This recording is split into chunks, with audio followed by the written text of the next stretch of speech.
Bonjour à tous. Notre sujet du jour portera sur la voix active et la voix passive.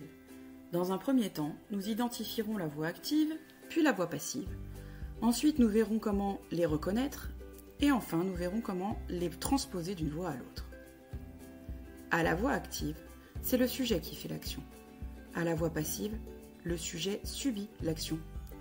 Si je dis que le chat poursuit la souris, c'est bien le sujet, le chat, qui agit, puisque c'est lui qui poursuit la souris.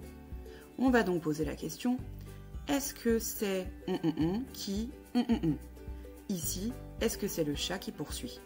Et puisque la réponse est oui, c'est bien le chat qui poursuit la souris, c'est bien de la voix active. Si je dis la souris est poursuivie par le chat, on se repose la même question, mais attention, ici le verbe conjugué c'est poursuivre. On le met donc aux côtés du sujet. Est-ce que c'est la souris qui poursuit? Ici, bien sûr que non, car ce n'est pas la souris qui agit, elle subit l'action d'être poursuivie par le chat. C'est de la voix passive.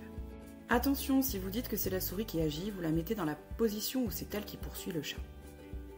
Pour transposer une phrase à la voix active, pour qu'elle devienne passive, il faut tout d'abord inverser l'ordre de la phrase. Le sujet devient complément d'agent et passe à la fin, alors que le COD passe devant en devenant sujet. On remarque d'ailleurs qu'on peut dire « Mon père lit quoi ? Une BD ». C'est le COD. Pour la voix passive, on dira « Une BD est lue par qui ? Par mon père ». Ce n'est pas la même question. On remarque aussi que le verbe deviendra un groupe verbal, car à la voix passive, on rajoute l'auxiliaire être et on met le participe passé après. Attention d'ailleurs à bien accorder le participe passé avec le sujet. De même, il faudra conjuguer les auxiliaires de la voix passive au même temps que celui de la voix active. Si le verbe est au présent à la voix active, l'auxiliaire sera au présent à la voix passive.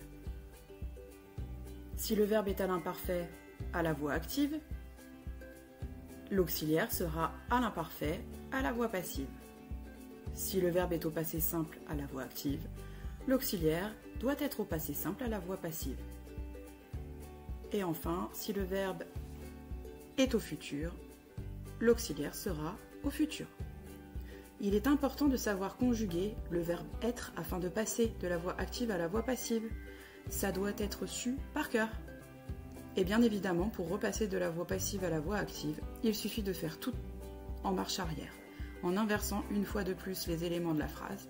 Le sujet, le COD et le complément d'agent devient sujet. Et on supprime le participe passé en conjuguant directement le verbe conjugué au temps correspondant.